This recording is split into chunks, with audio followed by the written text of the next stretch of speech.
Let's get indaba ze-1 KZN TV oyifundela uSamukeliso kaNgqulunga ngikubingelele mbukeli naze ihamba phambili usunda namhlanje. Kubungazwe olamalungelo abantu ele-IFP ligubha elokuzalwa kanti kuxwayisa bezipesheni ngamakhadi amadala. Izihlaka ezahlukene kubalwa ke abaholi bakahulumeni izihlangano ezahlukene kanti namalungu omphakathi babungaze usuku lamalungelo abantu emcimbini obubanjele eThekwini. Isiqubulo salonyaka sithi Deepening a Culture of Social Justice and Human Rights esiqhuquzela kwabantu keqiniso imikhankaso yokubhekelela amalungelo ezakhamizi zakuleli futhi avikelwe. Ukhalwe ngokungabonwa nangokhalo kwezinye izinhlanga ngesikhathi kugujwa olwamalungelo abantu eThekwini. UNdunankulu waKwaZulu-Natal uvumile ukuthi isekhona inselelo ezibhekene nemiphakathi yize iminyaka kwazuzwa amalungelo abantu. Kodwa ukugqugqumezela udaba lamalungelo ukuthi asihloniphe amalungelo abanye abantu. Sithi siwaqhakambisa amalungelo ethu kodwa sibe sibhekana naneyinselelo lezi ezibhekene nomphakathi ukuthi wonke umuntu abambe iqhaza ikakhulukazi besihlaba nanekhwelo nje lokuthi abakhona laba buyele emuva sibambe iqhaza ukuqhubezela phambili udaba lamalungelo nanokulungisa izinkinga nje ezibhekene nomphakathi. Impela siyakhuza lo mkhuba lo ukuthola kweingane ziyoganiswa ngoba into esikhathazele njengohulumeni ukuthi kusenemphakathi ingane ifunda isikole ithwalwe kuthiwa iyogana. Manje kuyiphazamisa ekulungiseleleni ikusasa layo ngoba okukhulu kuna konke ingane ithu bezitholayo lokuba zihlele likusasa. Lolu suku lugujwa nje kuzokhumuleka ukuthi mhla zingama-21 kwephezulu ngonyaka u-1960 izinkumbi zabantu zabuthana ngaphandle kwesiteshi samaphoyisa eSharpeville babhikishela umthetho wokuphathwa kwamapasi ngesikhathi sohulumeni wobandlululo. Bangu-69 abasala enkundleni ngesikhathi bedutshulwa kabuhlungu. Abebeyingxenye yomcimbi wokubungaza lolu suku eThekwini balichaze kanje. Kuthina-ke abantu besikhathi samanje lisikhumbuza ukuthi kufanele silwele amalungelo ethu ukuze intsha nathi esilandelayo yazi ukuhlonipha omunye umuntu nomunye umuntu. Into engiyibonayo inhle kakhulu. Iyasifundisa thina bomama ukuthi ikusasa labantwana bethu kufanele liqhubekele phambili. Sibanikeze indawo yabo, sibanike amalungelo abo. Namhlanje nje sihlangene sibaningi akukho ukucosana nangokubuhlanga sibaningi inhlanga ziningi zihlangene zikhona la okukhomba kona ukuthi isikhathi sasekuqaleni sakudala asifani nesanamhlanje. Njoba hlangela kuluswe namhlanje lusho olukhulu kimi njengeintsha esafunda isikole usuku oluyikhumbuzo ukuthi sinalungelo nathi sibe ngabantu abaphilayo la emhlabeni. Sinalo lonke ilungelo ukuthi njengengane yesikole kuqhuquzela izingane zokuthi zikwazi ukuhamba uyofunda zibe yintengcono empilweni. Usihlalo wendlu yabaholi bomdabu unxuse amakhosi ukuba nawo abambe elawo iqhaza lokuqinisekisa ukuvikelwa amalungelo omphakathi. The issue of land dispossession, where the most fertile and most productive land was forcefully taken away from us, which led to the displacement and poverty to many of us. Since 1994, the land restitution program began to address the land matter, but it is going at a very slow pace, which makes many traditional leaders and black communities not to acquire their land rights to date. Ukhuthazwe izinhlanga ezihlukene ukuba zenze lokhu okuzozihlanganisa ukunokwenza lokhu okudala uqhekeko. Endabeni ze-1 KZN TV kube nguNtom Khonamvubu eThekwini. Iqembu le-IFP lithi konke ke sokumngomumo ngehlelo zomcimbi wokubungaza iminyaka engama-50 yasungulwa. Leli qembu lizobungaza leli banga ngaphandle kukamntwana wakwaPhindangene uMangosuthu Buthelezi ongasekho ongumsunguli walo. Lo mcimbi uzobe usenkundleni ezemidlalo ePrince Mangosuthu Regional Stadium eLundi ngesonto. Iqembu le-IFP liqaleke ngenkonzo kwanzimela ngosuku iqembu lasungulwa ngalo ngonyaka 1975. Inkosi yakwaButhelezi esihlalweni inkosi uZosifa Buthelezi uthi ngalomgubho weminyaka engama-50 iqembu lasungulwa lizokhumbula umntwana uMangosuthu Buthelezi ongasekho. Kuyasiza ukuthi kuphendukele kuyena umntwana njengomholi ukuthi yini umehluko awenzileyo. Umntwana wayesho njalo ashesha amkhuza umuntu mayemncoma kakhulu ngelegacy yakhe bese ethi hayi ngicela ukuthi mangabe ukhuluma ngelegacy yami okungcono singakhuluma mawukhuluma ngomehluko engwenzileyo kubantu ngakho ke kuyasithinta kakhulu ukuthi ngakwenzayo ekwenzela isizwe kusaphile emhlabeni umuntu ngempela manje izinto ezinhle emhlabeni uphile eminingi iminyaka emva kokuba yena sehambile ngakho kusikhumbuza umntwana sikukhumbuza konke ayekumele ukuthi ubephilela isizwe ngayo yonke indlela lokho ngempela singakusho ngaleminyaka ehama-50 siyumndeni siyisizwe sokubuthelezi siyisizwe sonke futhi ebesimthanda njengomholi waso. Uthi iqembu linazo izinselelo lapho abaholi bengaboni ngasolinye kepha ke iqembu aligudlukile ezimisweni zikamntwana wakaphinda ngene. Ngibona ukuthi ngempela iqembu noma yiphi inhlangano ngokuhamba kwesikhathi iba nazo izinselelo ngabe kunamanga mangithi konke kuhamba kahle akukho inselelo into emqoka ukuthi wenzani ngeinselelo eziqhamukayo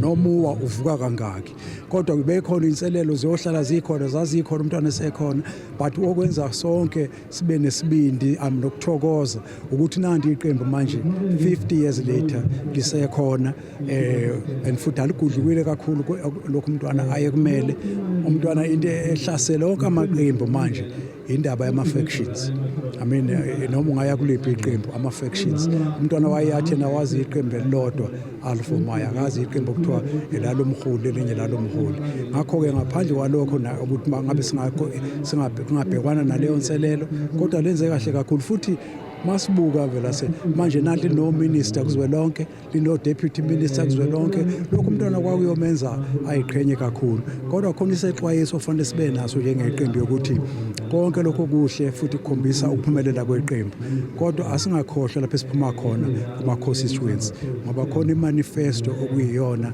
esibeke lapha kuze sifinyelele lapha njalo sikhumbule ukuthi ngeke futhi akuzukusiza kakhulu ukufika ukhulume ngeGNU lapha eDlebe noma bebona kodwa ayifuni into enza umehluko okubona ilokho ke ngibona iqembu ukuthi liyazama ukwenza ngathi lingakwenza even more ukuthi isobanga lisusi kulokho abakhethelwa khona. Leli qembu lizoba nombungazo weminyaka engama-50 lasungulwa enkundleni yezemidlalo ePrince Mangosuthu Regional Stadium Olundi.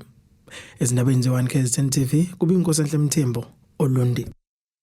Okhulumela umnyango wezespesheni uSASSA uSendigodlwana uthi ke uma kusakhona abantu abangakashintsha amakhadi amadala abahola isibonelelo sikahulumeni asagolide angeke besayithola imali yabo kulawo makhadi. Ekhuluma nezindaba uthi mase kufika isikhathi sezipesheni bangaphatha umazisi babo bayeposini eliseduze ukuyohola imali yabo yesibonelelo sikahulumeni. Uzokhumbula ukuthi ke umnqamula juqu wokushintshwa kwamakhadi amadala okuhola ubungomhlazi ngama-22 kuNdasa. Kulaba behlulekile ukushintsha amakhadi abo okuhola imali yesibonelelo sikahulumeni uSASSA abebesebenzisa amakhadi agolide bayeluleka ukuthi uma sekufika isikhathi sokuhola kwezibonelelo zikahulumeni bababele posini nomazisi babo ukuze bathole imali yabo. Kuzokhumbuleka ukuthi usuku lomnqamula juqu lokusebenza kwamakhadi ubungomhla ka-20 kuMarch kulonyaka. Ukhulumela umnyango wezezimpesheni uSASSA uSendigodlwana uyachaza. Njoba selifikile lolu suku olumhla ka-20 kaMarch kuzokwenzakalana. Into ezokwenzeka ikhadi alisophinde lisebenze. Ngeke lisakwazi akuvumelekile ukuthi lingaqhubeka lisebenze ekhona la mnyama. If umuntu akwazanga ukuthi ashintshe kuzofuneka ukuthi methola imali mefuna imali yesibonelelo kwinyanga ezayo ayeposini ne-ID.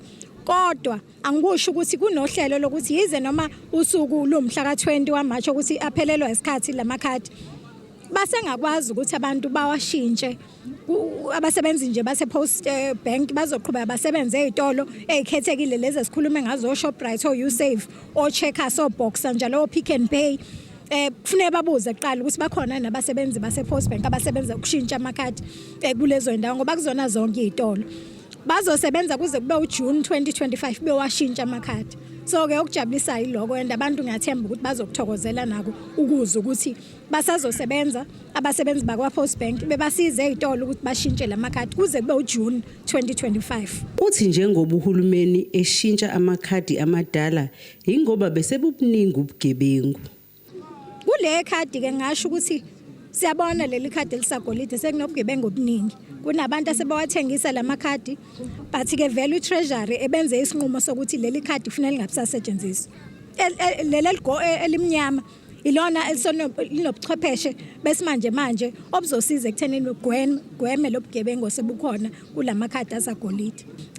Siyakwazi ukuthi ke sisebenzisa ubuchwepheshe besimanje manje sibabhekela abanenkinga uthola ukuthi abaphenduleki ngesikhathi mebefonela isikhungo ncingo sethu sikhona siyabasebenzi bakwaSASSA kuphume ithimba labasebenzi baseMaritzburg kwi-office elikhulu lethu lakwaSASSA elikhona khona la KwaZulu-Natal nabasebenza khona la ePortshepstone. Siyazi ePortshepstone kuya kwakhona abasebenzi abamiswayo aba on suspension njengamanje balekelelwe abasebenzi abasuka kwamanye ama-office. So ngenxa lezo inkinga ezibekhona kuleli office siphinde sabona ukuthi kubalekile ukuthi size ngoba siyazi abantu abaningi balidinga usizo olusuka kulelo office. Esephetha uthi uyazi ukuthi ziningi izikhalo ngokuvalwa kwezikhungo zokuholela izimpesheni kodwa bazivala ngenxa yezinga eliphezulu lobugebengu. Ngizoqala nje ngaleyo yezikhungo ukuvala kwezikhungo. Ngiyazi ukuthi kusekhona izikhalazo zifikile nakungqongqoshe kusekhona abakhalaza abathi ayibuyiselwe sikwazi ukuthi siphinde sikhokhe izibonelelo ezikhungweni ama cash pay points. Bekhona ubugebengu obuningi. Abasebenzi bethu ubuthola ukuthi nabo basenkingeni ngoba phela khona izigebengu zifuna le mali esuke ihanjiswa lezi imoto ehambisa imali. Kokunye amakhasimende ethu alinde isikhathi eside ezikhungweni. Imali ingafiki ngoba manje imoto isibanjwe inkunzi indawo thizeni. Ushona amakhasimende kushone even abasebenzi bakwaSASSA. Balimale ngoba phela bakhonjwa ngebhamu nani mewukuthi sekuzobanjwa inkunzi kulozo indawo. Isona sinqumo ke sathatha sokuthi ayivalwe izikhungo ngoba nabantu abaningi besebenzisa amabhangi. Uthola ukuthi abasayi ezikhungweni. Sikhokha imali eningi yokuthi zivulwe izikhungo kube khona abasebenza bazosebenza kodwa abantu bengayi. Shuthi la bengithola u350 wanqamuka ngenxa yemali yangena. 350 wona wanqamuka ngoDisemba 2024. So la yini ozoyenza uzobuza ukuthi kwenzakalani uzontana? Ngizobuza ukuthi kwenzakalani ngizovuselela ngoba mali leyo mali vele ayisangeni manje. Mhlawumbe u350 baluleke kangakanani empilweni yakho ukusiza ngani? Uyasiza ngoba khona la bengishoda khona ezintweni zasendlini ubuye ngisize wona njengokudla nje kanje. Lo mbiko beniwethulelo zamando sicele wezindaba ze1 KZN TV ngisesayidi. Asiye etolo sibe siqhubeke nazindaba zethu.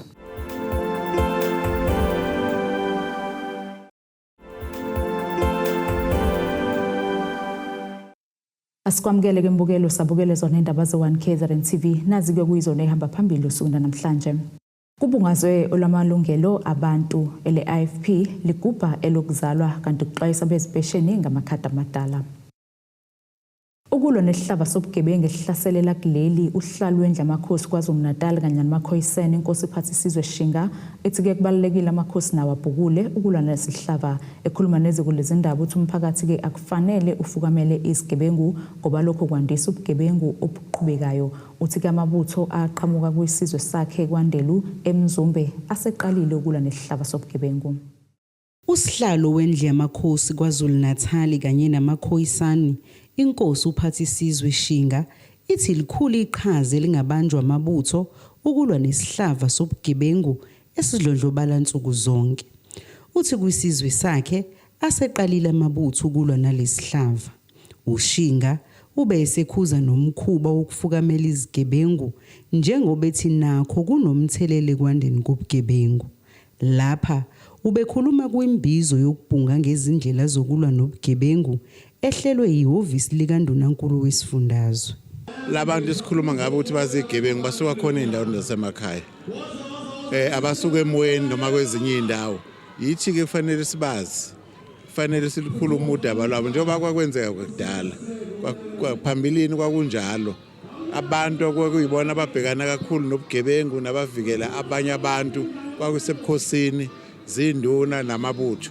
Namanje nake iyona into esigcizelela kakhulu la ukuthi isizwe nesizwe kufanele sibe nawo amabutho okuyiwona azobhekela inhlala kahle yabantu balapho kuleso sizwe nesizwe. Mawungafika nje kithi ungafika ubone impela. Amabutho asekhona aseyasebenza futhi asezathathwa ngisho koSandlwane suka le South Coast. Ingoba sengwakhila ngikhuluma ngento eyinganekwane lapha ngikhuluma ngento ekhona. Namanje nazoba nomcimbi wawo nje ngenyanga kaApril abazenzela bona bodwa kwabehlangene bebenza konke ukuthi ukuhlalisana kwabantu endaweni kube ngcono kakhulu. Uthi abazali ababaveza abantwana babo uma benza ubugebengu bangabafihli. Kuyiqiniso lelo engeze liphikwe ngoba angeke sisinqobe impi yobugebengu uma kukhona abantu abasafukamela izigebengu ngoba ngelinye ilanga leso sigebengu siyojikela yena futhi. Ziningi igameko lapho sike sithole khona utholakala ukuthi ingane beyihluphe ekhaya kodwa uthola seyijikela umzali wayo manje ngoba isizithola isinamandla kakhulu kodwa uma umzali ezokwazi ukuthi kusekusha nje ingakadlondlobali kakhulu ingakakhulu akuveze lokho kusuke kungalungile kuyosiza kakhulu ukuthi kungabi ngathathi ibanga elide mhlawumbe umuntu aze afike ezingeni lokuthi enze ubugebengu obukhulu mayesabonakala nje ukuthi isimo sakhe sithanda ungabi sihle yikona lokho esigqugquzelayo ukuthi umuntu akabonwe. Amalungu omphakathi asemzimkhulu abe ingxenye yembizo azwakalisa izikhalo zabo ngobugebengu bubahlalise libhojuzi. Awukazi inqoba impi yecrime la kule ndawo yethu amaphoyisa esashoda namavan esashoda ema-police station. Asikazi inqoba icrime makunjani. Uyucaba nokwagxeka amaphoyisa ukuthi mhlawumbe why efika kwiscene late because sesiyazi vele ukuthi ama-resources abanawo nabo bayashoda lapha e-police station. Nabo abantu abadisable abakhona kuma-special school kuney'nkinga ezithe zibe khona e-special school zokuhlukunyezwa kwey'ngane ngokwe-rape. Abanye-ke babazali ngikushiso ukuthi bayesaba ukuswa iy'ngane kuma-special school akhona la iHerigwana kwenye yawo. So ngifisa ukuthi nakhona sike sikubheke lokho ukuthi kuma-special school kuney'ngane ezihlukunyezwe kundunankulu wayephumile waka-athenda kwadla ukuthi-ke sokuyaphela i-term yakhe ukuthi akabe khona wa-athenda kwesinye sezikolo la esiyi-special school. Kukhona ukuhlukunyezwa kokulalwa kwey'ngane lezikolo lezi. Ngempela mina angigculiseki engalweni yomthetho indlela esebenza ngayo. Kuze kudingeka ngathi ungathatha wakho umqondo ufakele kubona mhlawumbe kusetshenzwe ngendlela yakho. Yabo ngithatha esinye-ke isigameko ngelinye ilanga sisuke la zihambile inkomo zalahleka ngihambe la sisuke la siyofuna-ke. Ngiyacabanga nje ukuthi kufanele ngaba iplani yethu namaphoyisa siyiplana esithe siphume sesiyofuna ezitheni sithole inkomo. Kodwa manje kuvele kube ujenge njengamasikhaphha wena ndunankulu kube ujenge nje oloqhamuka ezigebengwini nje zicatshise izigebengu sisale thina sithi siyofuna akusekhona. Right, bengifisa ukuthi uma sifuna ukuyilwa lento siyilwe ngendlela eyiqiniso ngoba uma sizokhohlisana sizokhuluma kuphela amathi ngokuthi kubuhle ukuthi noma ngabe uphethe ukhumbule ukuthi uphethwe uze kubantu phoyisa noma wena osukuphethe senze njani. Maphoyisa mangaba isela livulelwe icala sululikhipha kunjenganemoto eyabanjwa lapha akhona ukuthi siyazi indaba yakhona bayaphelelapha loo nto le iphelele esikhaleni loo nto leyo kodwa iveni liyaziwa iveni ukuthi elikabantu inyama yayibanjiwe lapho yabuyela emakhuzeni eseleni futhi kodwa yonke loo nto ifuna ubufakazi futhi lapho ifuna ubufakazi obunjani isiyanqonqozelwa thina sefuyile ufuna impahla yethu nenkani. Nami ngomunye njena wabamba right-handed amasela nezimbuzi kodwa icala likaze ligwebe umuntu kunaloko sihlezi nawo uthi wami umbuzo ke sekufanele siziphathele yini umthetho ngesandla ngona lokusebenzisa ukusebenzayo silwa namasela nezigebengu bebonke ondaba ezitha basemukela abanye siye kabuhlungu abanye kuthiwa ngeke. Namhlanje ke nje lesikhalazo kuzosifaka bekhona ondaba ezitha ukuthi madoda siyasebenza sivimba ubugebengu azeke isigebengu ocatsha ngani zithi enkosini angakuyithi akungene. Sicela nisivulele indlela siyasebenza silona ubugebengu thina sisebenza noba kwesiphi isigodi sisebenza noba ngaphi umuntu ophula umthetho inkomo zethu lezi impahla yethu lelahlekayo. Siyacela ndiyakhuleka kundaba ezitha indaba ezitha noma ngaba singafika ebusuku silibambile isela vula sikhuluma ungalivikeli isela nenduna zendaba ezitha siyabona. Inkosi uShinga ithi amakhosi azibandakanya nobugebengu okanye avikela izigebengu nawo kuyofanele athathelwe izinyathelo zomthetho. Umthetho nje umthetho ngoba umthetho akufanele ube khona ukwenzelela kuwo. Umthetho ufanele ufane kuthina sonke. Uma kuwukuthi kukhona lapho ungalungile khona akufanele ube khona ukuthi hayi kuzokwenzelela ngoba kuthiwa inkosi nayo ukuziqonde phela ukuze abantu bayo besizwe sayo bakheke kuyofanele nayo kwakheke yona kuqala. Uma yona ingakhekile kusho ukuthi nabantu bathi cha sibonele enkosini thina ngoba nayo yenza kanje nathi sizokwenza kanjalo. Ukuthi ke nawo umthetho usifisa ukuthi ey'ndaweni ezinjengalezo ungabi nokusaba ukuthi mhlawumbe sofike kwesinye isigaba yini cha fanele usebenzile nje ukuze kushanelwe phela lokho kungalungile esithi sizama ukwenza. UNdunankulu wesifundazwe KwaZulu-Natal uthi impi yobugebengu inganqotshwa uma umphakathi ungabambisana namaphoyisa. Idlisuthe ethola umfutho ukuyoqhubeka ngakusasa yokwenza ubugebengu. Ma ubona isigebengu kwamakhelwane senza ubugebengu wenze njani njengesakhamizi uyathula ulinde ukuthi nawe ngelinye ilanga sesizokugebenga kuyimahamba uyovula icala emaphoyiseni noma uyabika emaphoyiseni mawesaba ukuthi uveze ubuso bakho amanye amaphoyisa ayasho ukuthi ubani oshilo ikhona nje number 08600 okufanele kuyisebenzise yamahala yokubika ukuthi mina ngiyabona nawe uyakwenza ubugebengu phuthumani ngapha ukuze sizoqeda sizolisana nobugebengu. Ma-TVET colleges nakuma universities sidinga ukuthi kube nabantu abazoba ama-ambassadors against crime abazovolunteer bethi for my sake, for the sake of my family, for the sake of my community at large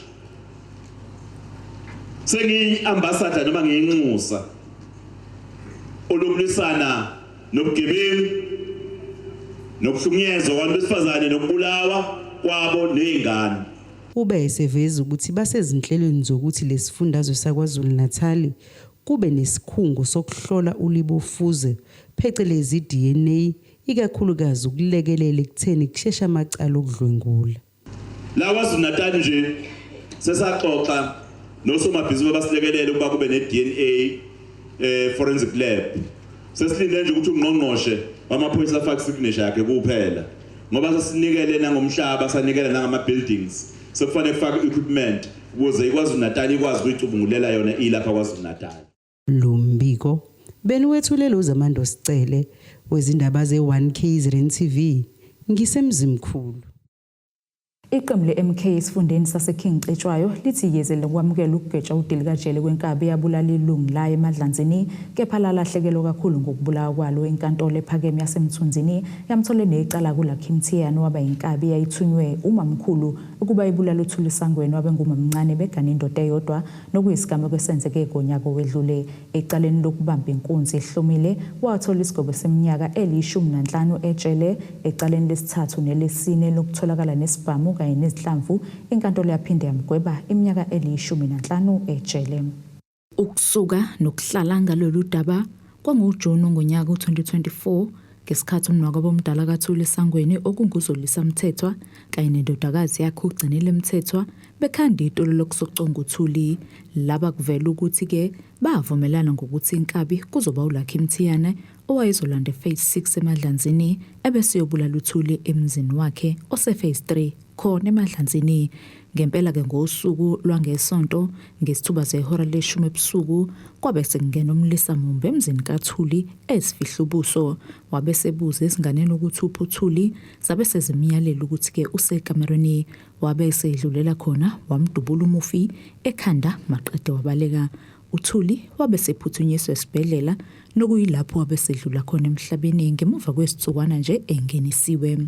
Ukubanjwa kwalaba bathathu kwasiza itracker yemoto kaThuli ayeseyiphe umamkhulu okunguzolisa ngoba yena esenenye nokuyiyo lemoto eyayiyona yasetshenziswa ukuthi kulandwe ngayo kuphinde kubuyiswe inkwabi.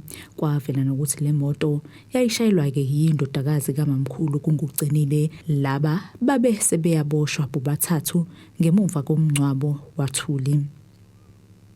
Kuhambe kwahamba uGcinile indodakazi kamamkhulu yaphenduka ufakazi wenkantolo, yagcina-ke isicula lonke itulo enkantolo ngokwenzeka kulesigameko.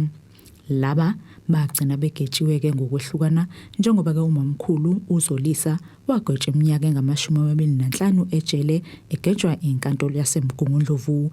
Kwathi inkantolo yaseMthunzini yona yagweba uLucky Mthiyane wayeyinkabi uDilika jele ngecala lokubulala okuhleliwe, wagwetshwa iminyaka eli-15 ngokubamba inkunzi ehlomile.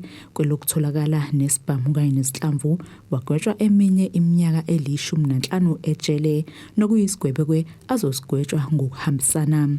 Sikhuluma nendodakazi kamufi eyayisenkantolo ngenkathi-ke kuphuma isigwebo, yaveza ukuthi honestly angazi sisi asikho isigwebo esingaba enough futhi esingangijabulisa esingabuyisa umama. Asikho. Umama, she's gone and she will never come back. So I'm very emotional today. Angazi indaba, but yeah, ilokho nje asikho. Asikho isigwebo esiba enough. Ngiyabonga baseshi lecala kuyo yonke into abayenzile. Ngesikhathi leli cala lisaqhubeka enkantolo, amalungu omphakathi kanye neqembu lomkhonto wesizwe babelokhu bekhona ukweseka umndeni, njengoba-ke futhi uThulu beyilungu eliqavile lomkhonto wesizwe eMadlanzini. Sithi shelele etolo sibe siqhubeke nazo indaba zethu.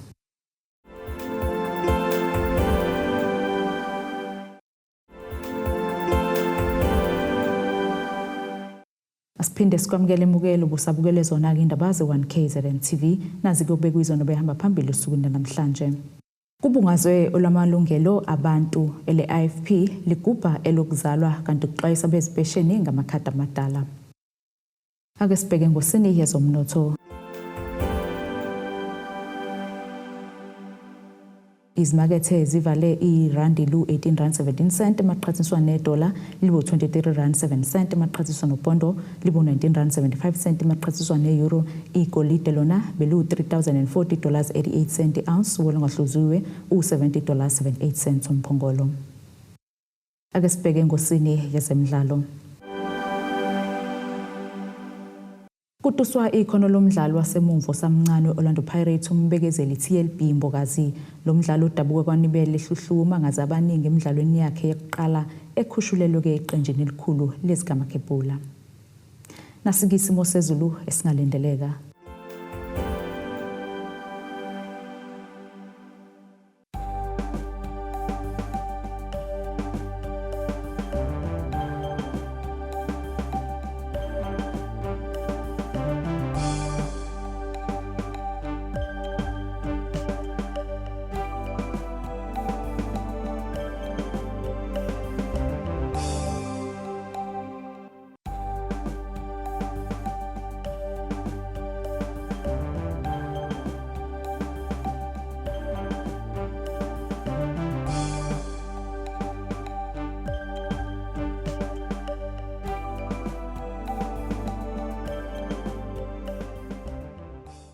Bukelike ziyaguqa bese kuphathele zona usukwini namhlanje. Mina nawe ke sesophinde silangane ngesikhathi esilandelayo. Nisale kahle. Abethuli bethu bezindaba baxhaswe iThulis Bayview Bridal. Ungabashayela kulezi zinombolo ezivelile.